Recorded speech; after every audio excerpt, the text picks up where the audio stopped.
Hi guys, it's Ethan, and welcome to part 16 of their terrifying return of Tippy Tinkle Treasures. Let's get started. Chapter 91, the terrible, sad, incredibly horrifying ending. Suddenly, out of nowhere, a ball of blue lightning appeared in front of them.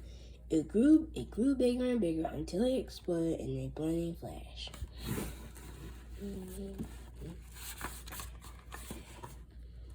And soon, where the ball of lightning had been, stood a giant pair of robotic pants.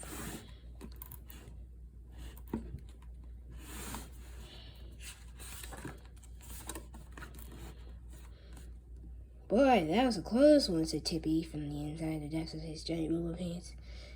Captain Underpants is a lot stronger than I thought.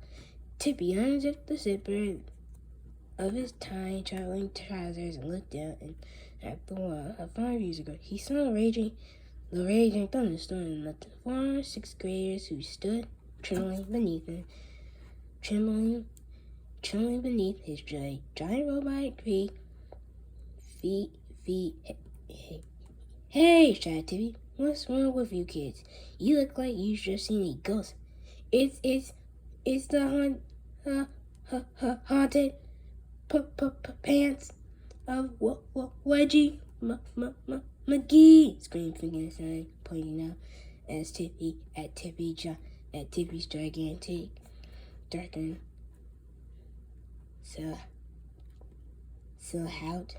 Kipper and his buddy screamed as loud and so high only dogs could hear them.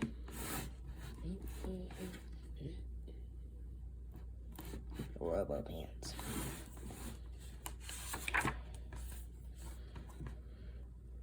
What happened next is what psychologists commonly refer to as going cuckoo for Cocoa Puffs. The 4 sixth graders fell to their knees,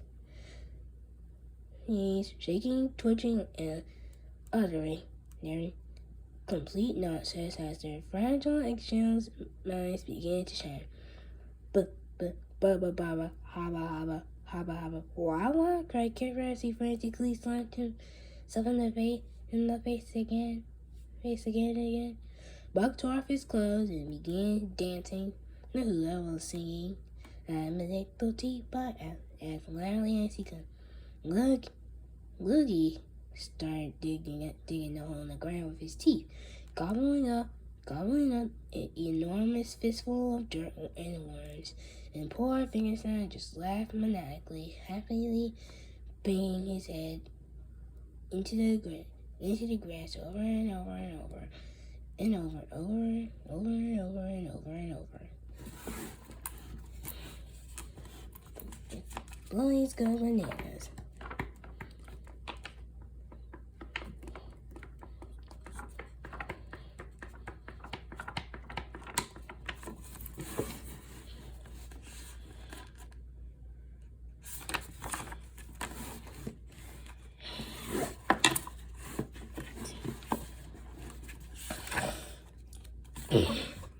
Boy, said Tippy, kids sure were weird.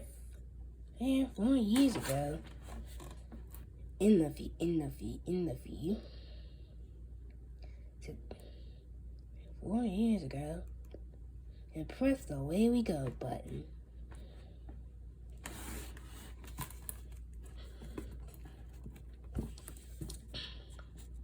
Suddenly, giant sparks of blue lightning shot out from the rubber band. Several special effects filled moments later. A blind flash lit up the sky, and Tippy and his rubber pants disappeared. The next day, the 426 graders were admitted to the Pickwood Valley Home for the Reality Challenge. An investigation into their mental breakdowns led police straight to Mr. Crump, whose bruised and battered body made everyone very suspicious, but cops naturally assumed that Mr. Crump was somehow behind all this insanity.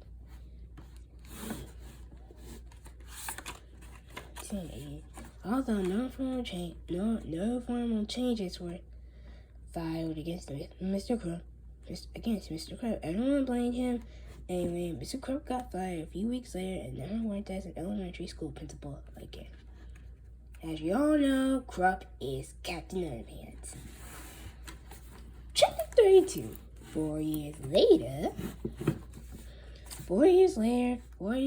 a giant spear of blue lightning appeared on what used to be an elementary school football field. Soon the spear exploded into a blinding flash of blue light, leaving Tippy and his gigantic rubber pants behind. Tippy peeked out of the zipper and discovered that Earth had been destroyed. Because he would know. If you don't know, because Crump got fired, Georgia Hale wasn't able to hypnotize and turn him into Captain Underpants.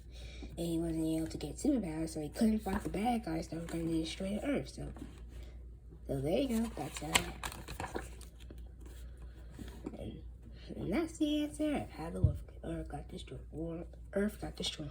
He crawled out of his giant roll of hands and shuffled through the shattered sea, inspecting the chaos all around him. The landscape was littered with massive moon rocks, scaled skyscrapers, and torn up toilets. What the heck happened here? Cried.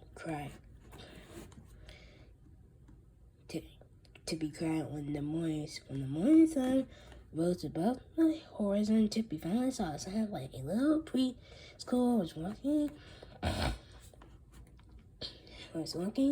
A little preschool was walking up a burning boulevard with his mother.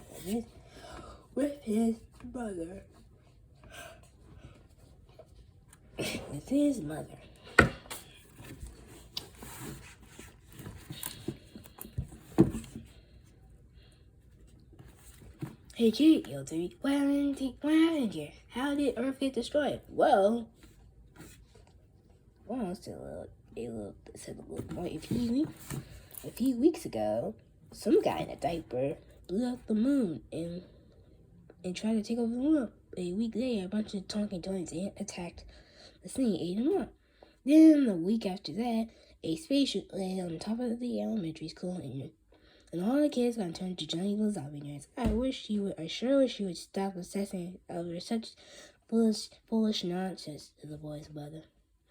If you guys don't remember those adventures, you can go check them out. But what about Captain Underpants, says Tippy. Who's that? Yeah, who's that?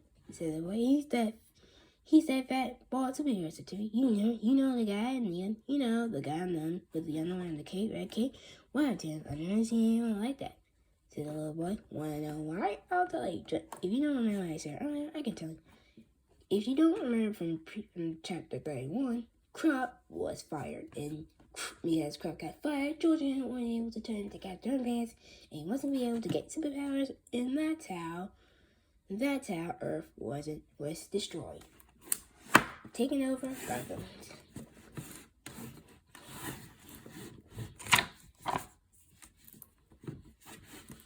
Suddenly, Tippy realized what a terrible mistake he had made. Somehow, he changed things in the past, which had resulted in the destruction of both Captain Underpants and Earth.